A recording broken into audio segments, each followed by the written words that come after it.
We live in a time where looking good matters more than being good.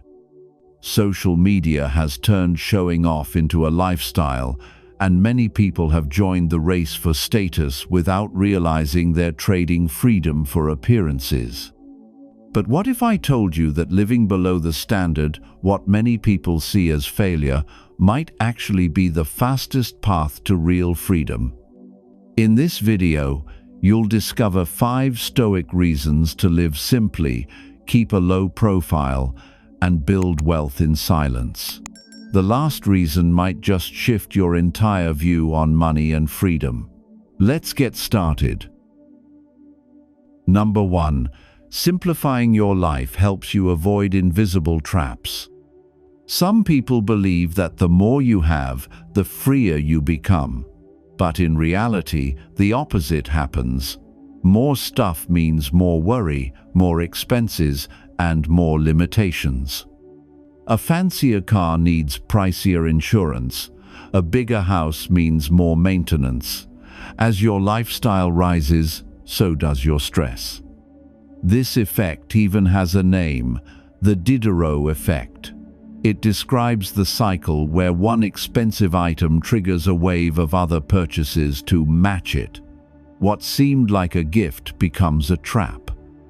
And before you realize it, you're stuck in a lifestyle you never chose, just inherited, for the sake of status. The Stoics warned against these traps. Epictetus said, "A man is rich in proportion to the things he can do without. The more you need to feel complete, the more dependent you become." For them, freedom wasn't about owning, it was about not being owned. Living simply doesn't mean giving up quality of life, it means shedding unnecessary weight. When you cut the excess, you gain mental space, time, and mobility. It's like walking out of a cluttered house, you can finally breathe. To put this into practice, start small.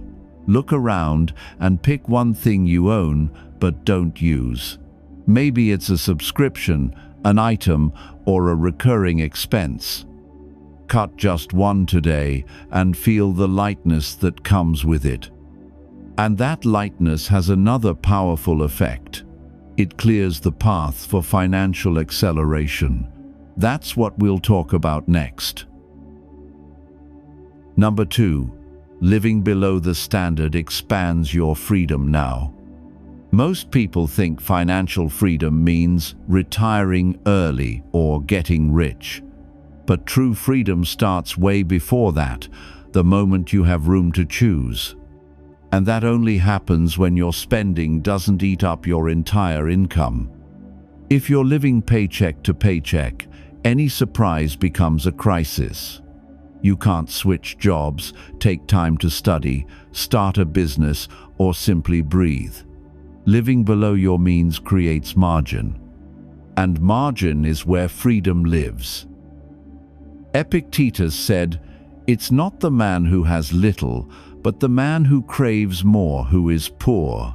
Reducing desire doesn't mean deprivation, it means liberation. Every expense you avoid mindfully becomes energy you can put into something that helps you grow. Think of it this way: by spending less, you're not punishing yourself, you're preparing yourself.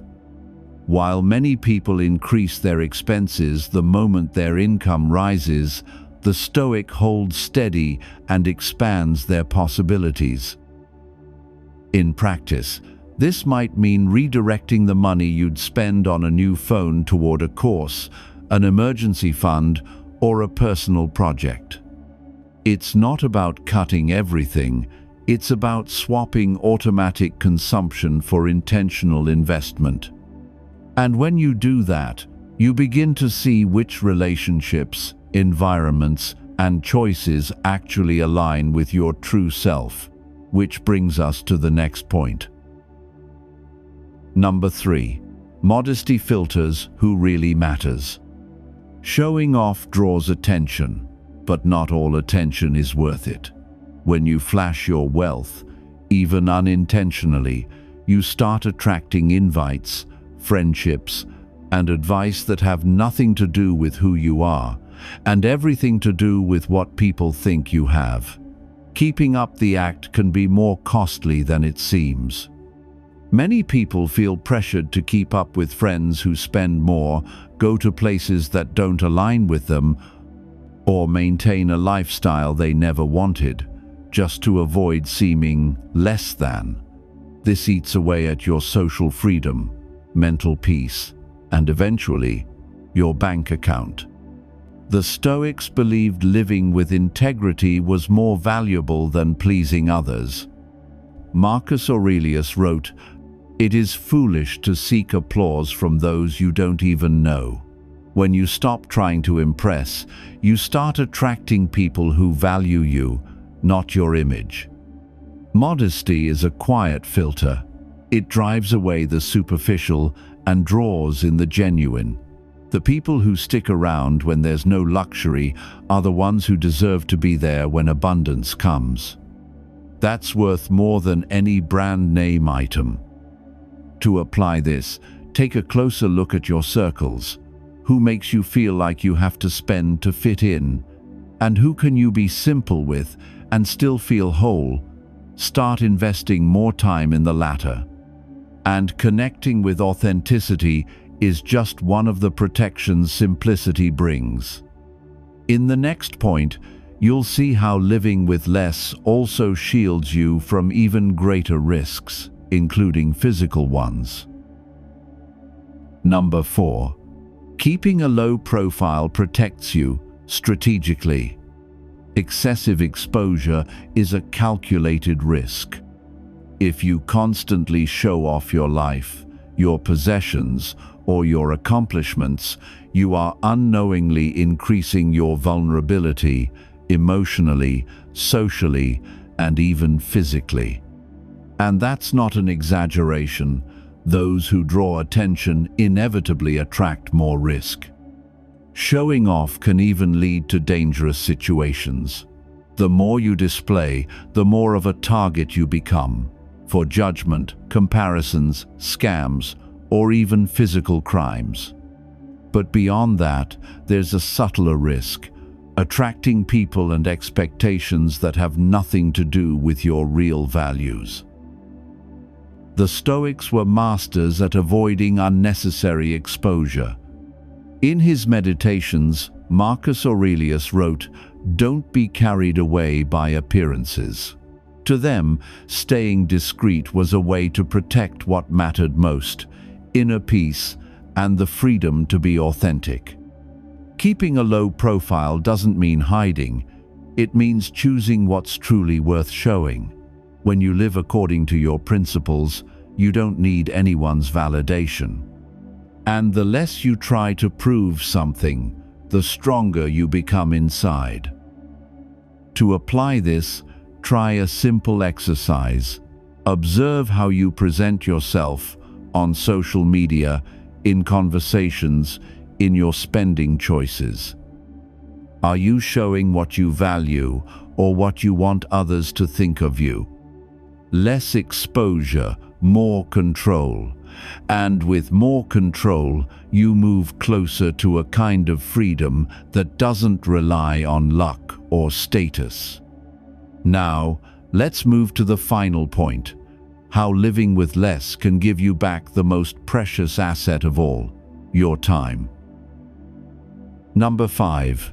Living with less gives you back control of your time. Have you ever stopped to ask, how much does it cost to maintain the lifestyle you have today? And more importantly, how much of your life do you have to trade to afford it? The answer may be uncomfortable, but also incredibly freeing. The higher your monthly costs, the higher your income needs to be. And the more income you need, the more trapped you become. In a job you don't like, in a routine that drains you, in a life you can't break free from. That's not comfort, it's dependence in disguise. Seneca said, It is happier to adjust your desires to reality than to bend reality to your desires. When you live with less, you need less. And when you need less, you gain the luxury of choosing what to do with your time and who to spend it with. That choice is the real luxury. Freedom isn't having millions in the bank. It's being able to say no to what drains you. It's waking up without dread, planning without fear, and knowing you don't have to follow a script that doesn't make sense for you. In practice, try this. Visualize a lean version of your life. Mentally cut out the non-essentials and ask yourself, how much would be enough for me to live well without sacrificing what truly matters? That's your freedom line, and every dollar below it is a step closer to reclaiming your time. In the end, that's what we're after. Time to live with purpose, with peace, with autonomy. And it all begins with one simple choice: not to live above what you need. Living below the standard isn't a step back, it's a quiet leap forward. While many stay trapped in appearances, those who choose simplicity gain mobility, autonomy, and peace. It's not about giving up comfort, it's about making space for what really matters. Stoic philosophy reminds us that freedom begins when appearances stop being the priority. These 5 principles showed that living with less isn't weakness, it's a powerful choice made by those who want more time, more peace, and more control over their lives. Now tell me, which of these principles spoke to you the most? Share your thoughts in the comments. If this video brought you value, hit the like button, subscribe to the channel, and share it with someone who's rethinking how they approach money. That way, you'll help more Stoicism and finance content reach you first. And remember, the truly wealthy are those who live well with little, not those who suffer trying to look rich. Stay on the path to prosperity. Until we meet again.